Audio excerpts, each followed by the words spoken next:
कहानी की शुरुआत एक छोटे मगर बेहद मशहूर रेस्टोरेंट से होती है जिसका नाम है मिमियो। बाहर से देखने पर यह बिल्कुल एक आम खाने की जगह लगती है। साफ सुथरा माहौल, खुशबूदार खाना और आते जाते आम ग्राहक, मगर हकीकत कुछ और ही थी। ये रेस्टोरेंट दरअसल कोरिया के सबसे खूंखार और ताकतवर गुंडों का नंबर 1 अड्डा था। और इस रेस्टोरेंट का मालिक कोई आम शख्स नहीं था। उसका नाम था संताई। वो सिर्फ एक शेफ नहीं था बल्कि एक बेहद खतरनाक गैंग का अंडरबॉस भी था। एक दिन संताई और उसका पार्टनर कोंग पियो को एक कॉल आती है। बिना एक पल गवाए दोनों निकल पड़ते हैं। उनकी मंजिल एक पिछली गली थी जहां उनके साथी गैंगस्टर पोन हो को एक दुश्मन गैंग ने घेर रखा था और बुरी तरह पीटने वाले थे। जब संताई और कोंग पियो वहां पहुंचते हैं तो पोन हो हैरान रह जाता है। सिर्फ 2 लोग आए हैं और वो भी इतने बेफिक्र और आराम से जैसे कहीं सैर पर निकले हों। मगर तभी असली बात सामने आती है। ये तीनों कोई आम गैंगस्टर नहीं थे। ये तीनों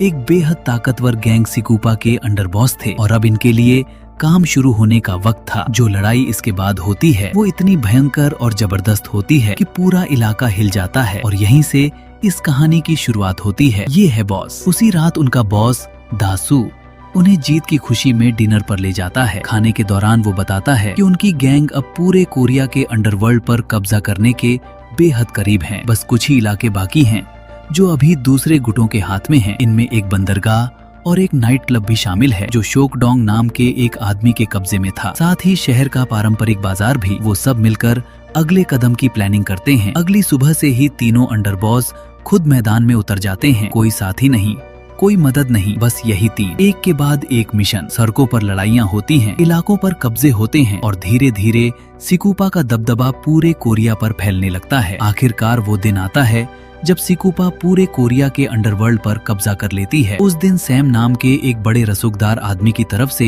एक औपचारिक समारोह बुलाया जाता है। दाइसू को आधिकारिक तौर पर देश का सबसे बड़ा गैंगस्टर बॉस मान लिया जाता है। इनाम के तौर पर सैम उसे एक बड़ी इमारत देता है जो सिकुपा का नया हेडक्वार्टर बनेगी। दाइसू बिना एक पल सोचे इसे कबूल करता है और अपने वफादार अंडरबॉस के साथ मिलकर इस जीत का जश्न मनाता है। अब 10 साल बीत जाते हैं। संताई की जिंदगी अब बिल्कुल बदल चुकी है। उसका रेस्टोरेंट मिमियो अब पहले से कहीं ज्यादा मशहूर हो चुका है। उसकी बीवी और एक नौजवान असिस्टेंट टाइगो की मदद से वो दर्जनों कर्मचारियों को रोजगार दे रहा है। एक खास दिन रेस्टोरेंट में बेहद व्यस्तता है क्योंकि हाना बैंक के नुमाइंदे उसका जायजा लेने आने वाले हैं। संताई रेस्टोरेंट को बड़ा करना चाहता है और इसके लिए लोन लेने की प्लानिंग कर रहा है। हाना बैंक के लोग आते हैं और खाना खाते हैं। खाना इतना लाजवाब है कि वो हैरान रह जाते हैं। उत्सुकता से पूछते हैं कि इस खाने का राज क्या है। संताई की बीवी बड़े सुकून से जवाब देती है कि बस सादे पारंपरिक मसाले हैं, कुछ खास नहीं। बैंकर्स को यकीन नहीं होता कि इतनी सादी चीजों से इतना बेहतरीन खाना बन सकता है। आखिरकार वो लोन मंजूर करने का वादा करते हैं, मगर एक अहम शर्त के साथ। संताई और उसकी बीवी का किसी भी आपराधिक गतिविधि से कोई नाता नहीं होना चाहिए। ये सुनकर पति पत्नी एक पल के लिए एक दूसरे को देखते हैं। एक अजीब सी चुप्पी कमरे में फैल जाती है। उसी रात घर पर तनाव का माहौल है। संताई और उसकी बीवी के बीच बहस छिड़ जाती है। बीवी का गुस्सा समझ में आता है। इतने सालों बाद भी संताई अभी तक गैंग से नहीं निकला था और सबसे बड़ी बात ये थी कि उसके गैंग के साथी अक्सर रेस्टोरेंट में आकर मुफ्त में खाना खा जाते थे, जिससे कारोबार पर बुरा असर पड़ रहा था। संताई अपना बचाव करता है और कहता है कि गैंगस्टर की दुनिया ने ही उसे ये मुकाम दिलाया है। तभी उनकी बेटी नामी कमरे में आ जाती है और जो वो करती है उसे देखकर दोनों की बोलती बंद हो जाती है। नामी बड़े आराम से गैंग के साथियों से पैसे मांगने लगती है जैसे ये उसके लिए बिल्कुल आम बात हो। माता पिता बस देखते रह जाते हैं। अपनी प्यारी बच्ची को इस तरह किसी पुराने मंझे हुए गुंडे की तरह बर्ताव करते देखना उनके लिए एक झटके से कम नहीं था। अगली सुबह संताई नामी को स्कूल छोड़ने जाता है। रास्ते में वो उससे बात करने की कोशिश करता है और पूछता है कि उसकी सबसे अच्छी दोस्त कौन है।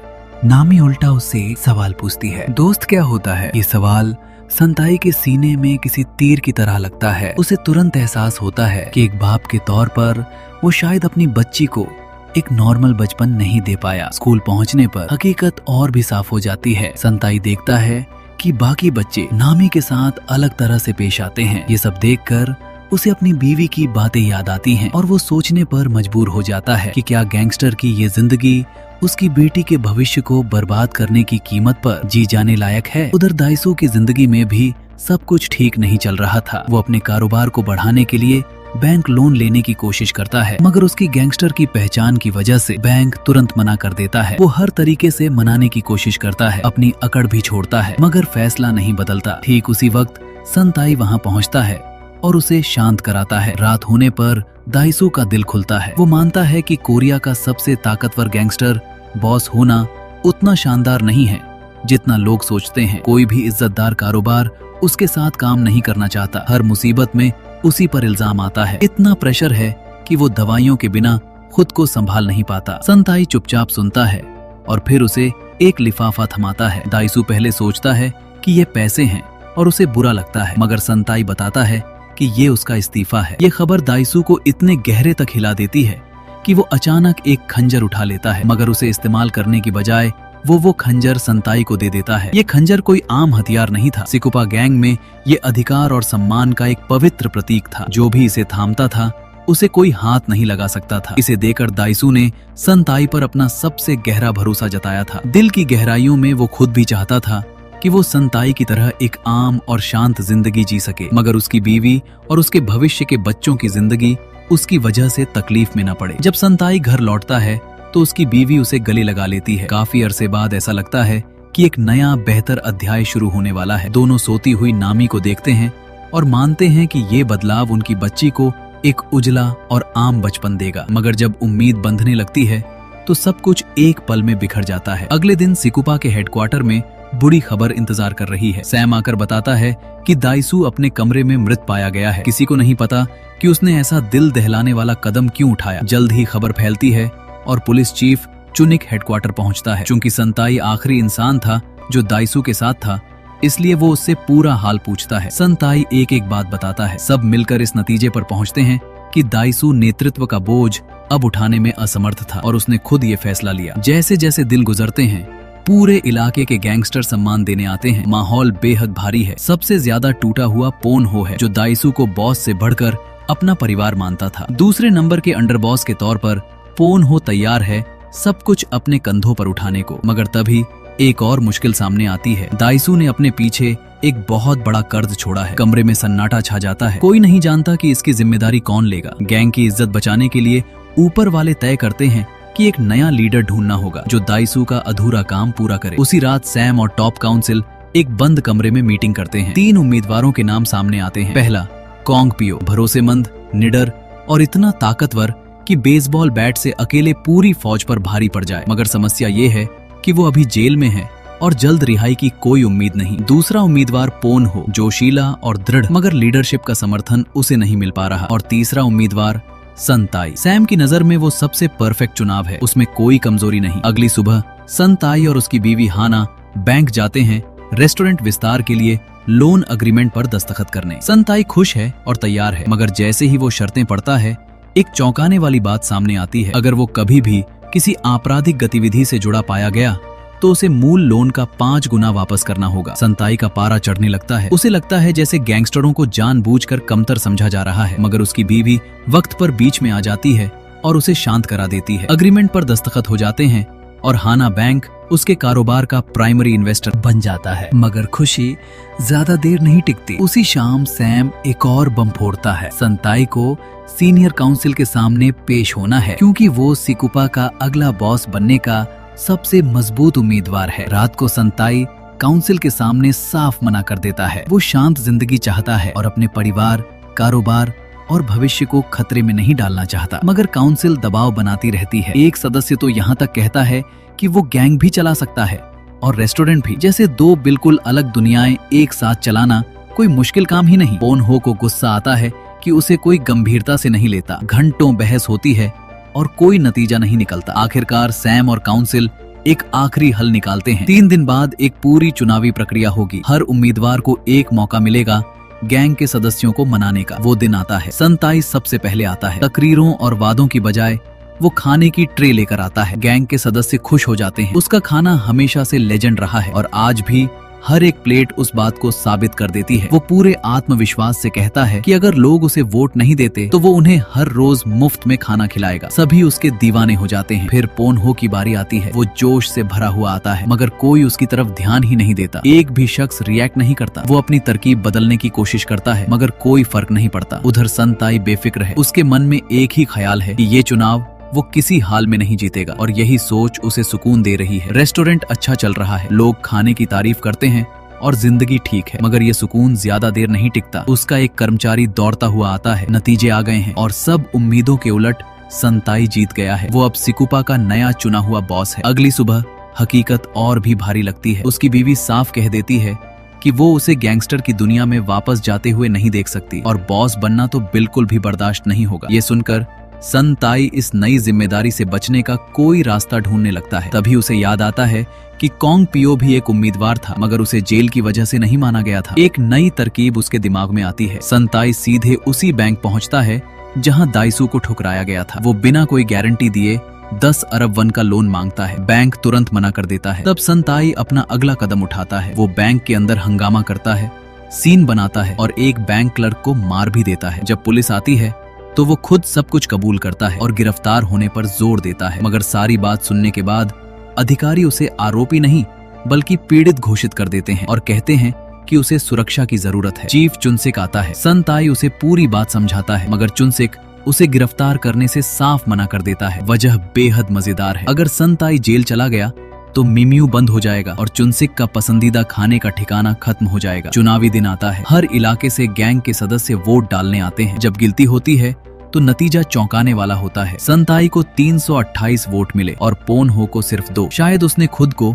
और संताई ने उसे वोट दिए। सैम आगे बढ़ता है नए बॉस का ऐलान करने, मगर तभी दरवाजे जोर से खुलते हैं। मिसेस होंग अंदर आती हैं। वो कॉन्ग पियो की माँ और दाइसू की विधवा है। वो चुनाव के नतीजे मानने से इनकार करती हैं। उनकी नजर में असली उत्तराधिकारी उनका बेटा है और वो बताती हैं कि कॉन्ग पियो जेल से रिहा हो चुका है और अब वो योग्य उम्मीदवार है। कॉन्ग पियो को मंच पर लाया जाता है। वो जोश और आत्मविश्वास से अपनी बात रखता है। गैंग के भविष्य का अपना नजरिया शेयर करता है, मगर जब सबको लगता है कि वो अपने लिए वोट मांगेगा, तब वो कुछ ऐसा करता है जो किसी ने सोचा भी नहीं था। वो संताई का नाम लेता है और कहता है कि वही सही इंसान है। कॉन्ग पियो को भागते देखकर संताई भी मौका देखकर वहां से खिसकना चाहता है, मगर सैम उसे जाने नहीं देता। शर्त रखता है कि अगर संताई सच में इस्तीफा देना चाहता है तो पहले कॉन्ग पियो को वापस लेकर आए। उधर कॉन्ग पियो पहले से ही अपने डांस स्टूडियो पहुंच चुका है। उसे गैंग बॉस बनने में कोई दिलचस्पी नहीं। उसका दिल टैंगो में बसता है। जेल में रहते हुए उसे इस जुनून ने जकड़ लिया था। वो धुन में खोकर प्रैक्टिस कर रहा होता है। तभी उसे एहसास होता है कि उसकी माँ और संताई वहां आ पहुंचे हैं। घबराने की बजाय वो खुशी से अपने डांस स्टेप्स दिखाने लगता है। उसकी माँ बेहद नाराज है। वो किसी भी हाल में ये नहीं मान सकते कि उसका बेटा ताकत और दबदबे की विरासत छोड़कर डांस को चुन रहा है, मगर कॉन्ग पियो का फैसला पक्का है। वक्त गुजरता है और उसके बड़े टैंगो ऑडिशन का दिन आ जाता है। कॉन्ग पियो पूरे इत्मीनान के साथ निकलता है। उसे यकीन है कि ये उसका लम्हा है, मगर इससे पहले कि वो स्टेज तक पहुंचे, संताई के गैंग के लोग उसे रोकने आ जाते हैं। कॉन्ग पियो का जवाब एकदम अनोखा है। वो लड़ता है, मगर टैंगो के स्टेप से हर मूव एक कॉम्बैट मूव बन जाता है और किसी तरह वो सबको हरा देता है। मगर जब वो आखिरकार स्टेज पर पहुंचता है तो जज उसे बताते हैं कि वो लेट आया और उसे तुरंत बाहर कर दिया जाता है। टूटा और गुस्से में भरा कॉन्ग पियो दूर खड़े संताई को देखता है और समझता है कि ये सब उसी की चाल थी। इधर बंदरगाह पर ताइगू मिम्यू से खाना डिलीवर करके वापस नहीं जाता। वो चुनसिक से मिलता है जो वहाँ आराम से मछली पकड़ रहा होता है और यहाँ ताइगू के बारे में एक अहम राज सामने आता है। वो असल में एक अंडरकवर पुलिस ऑफिसर है जो गैंगों में ड्रग तस्करी की जांच कर रहा है। उसकी ड्यूटी है संताई से जुड़ी हर बात की रिपोर्ट करना। वो अपनी नई जानकारी शेयर करता है, मगर चुनसिक उस पर यकीन करने से मना कर देता है। ताइगू पहले भी बहुत सारी गलत रिपोर्टें दे चुका था और एक और गलती चुनसिक के पूरे करियर को बर्बाद कर सकती थी। मिम्यू में वापस आकर संताई रोज की तरह रेस्टोरेंट खोलता है। 2 ग्राहक आते हैं और ढेर सारा खाना ऑर्डर करते हैं। सब काम में जुट जाते हैं। संताई खुशी से उनसे फीडबैक मांगता है, मगर इससे पहले कि कोई कुछ कहे, दोनों ग्राहक अचानक खाने की जहर खाकर बेहोश हो जाते हैं। संताई घबराकर किचन में जाता है। कुछ तो गड़बड़ है। जांच करने पर पता चलता है कि खाने में इस्तेमाल मुर्गे का गोश्त खराब था। जब वो वापस बाहर आता है तो देखता है कि कॉन्ग पियो वहाँ शांति से बैठा है। संदेश साफ था, ये बदले की कार्रवाई थी। नुकसान तेजी से फैलता है। सोशल मीडिया पर शिकायतों का तूफान आ जाता है और रेस्टोरेंट की साख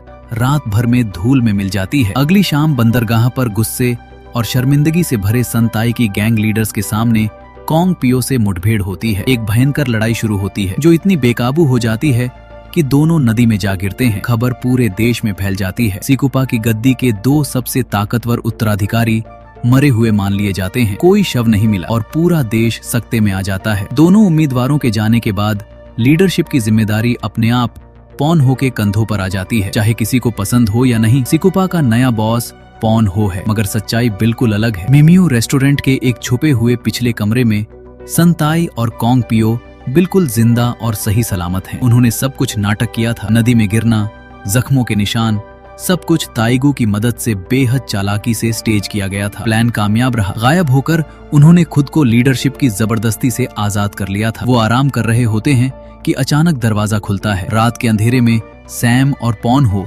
रेस्टोरेंट में दाखिल होते हैं। चौंक कर संताई और कॉन्ग पियो छुप जाते हैं और सुनने लगते हैं। जो बातें होती हैं वो रोंगटे खड़े कर देने वाली हैं। सैम एक राज उजागर करता है जो उसने इतने सालों से छुपाए रखा था। दाइसू ने खुद अपनी जान नहीं ली थी, सैम ने उसे मरवाया था। फिर वो पॉन हो पर दबाव डालता है कि क्या सिकुपा उसके बड़े ड्रग ऑपरेशन में मदद करेगा, और साथ में ये भी इशारा करता है कि अगर पॉन हो ने मना किया तो उसका हश्र भी दाइसू जैसा होगा। ये सुनते ही संताई का खून खौल जाता है और वो बाहर निकलने लगता है, मगर कॉन्ग पियो और ताइगू उसे बमुश्किल रोक लेते हैं। वापस अपनी छुपने की जगह में बात होती है। कॉन्ग पियो घबरा जाता है। वो मरे हुए होने का नाटक करते हुए पुलिस के पास नहीं जा सकते। तभी संताई एक और राज बताता है। ताइगू सिर्फ असिस्टेंट नहीं है, वो दरअसल एक अंडरकवर पुलिस ऑफिसर है और संताई को ये बहुत पहले से पता था। ताइगू अक्सर अपनी पुलिस की वर्दी छुपाना भूल जाता था, जिससे बात साफ हो जाती थी। संताई ने उसे भेद खोलने की बजाय अपने पास रखा और पुलिस की रेड को गुमराह करने के लिए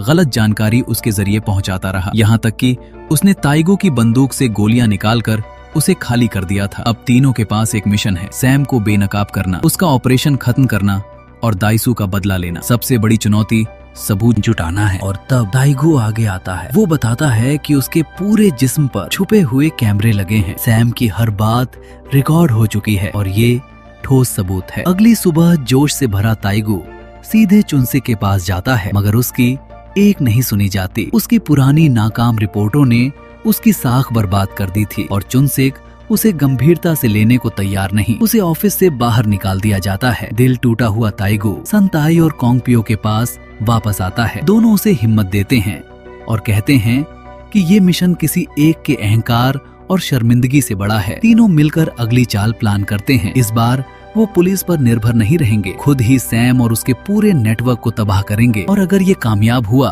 तो ताइगू भी वो ऑफिसर बन सकता है जो वो हमेशा बनना चाहता था। वो दिन आता है जिसका इंतजार था। सिकुपा एक बड़े ड्रग लेन देन में सैम की मदद करने वाली है। ताइगू अपने अंडरकवर किरदार में उतरता है, ड्राइवर बनकर गैंग में घुल मिल जाता है। जाने से पहले वो संताई और कॉन्ग पियो को अपनी लाइव लोकेशन शेयर करता है जो पहले से तैनात हैं। मीटिंग की जगह पर ताइगू सब कुछ ध्यान से देखता है और अपनी शर्ट के बटन में छुपे कैमरे से सब रिकॉर्ड करता रहता है। उसका अजीब बर्ताव पॉन हो को थोड़ा शक दिलाता है, मगर बात आगे नहीं बढ़ती। तभी पॉन हो उसे सबके सामने ड्रग्स टेस्ट करने को कहता है। ताइगू के होश उड़ जाते हैं। उसे बिल्कुल नहीं पता कि क्या करना है। घबराहट में वो सबसे बुरा फैसला लेता है, वो ड्रग्स खा लेता है। कुछ ही मिनटों में असर शुरू हो जाता है। आधा बेहोशी की हालत में ताइगू एक और पागलपन करता है। वो सोशल मीडिया पर लाइव ब्रॉडकास्ट शुरू कर देता है और सीधे चुनसिक को सबूत भेज देता है। आत्मविश्वास और भ्रम के मिले जुले असर में वो हाथ को बंदूक की तरह उठाकर सबको गिरफ्तार करने की कोशिश करता है, ये भूलकर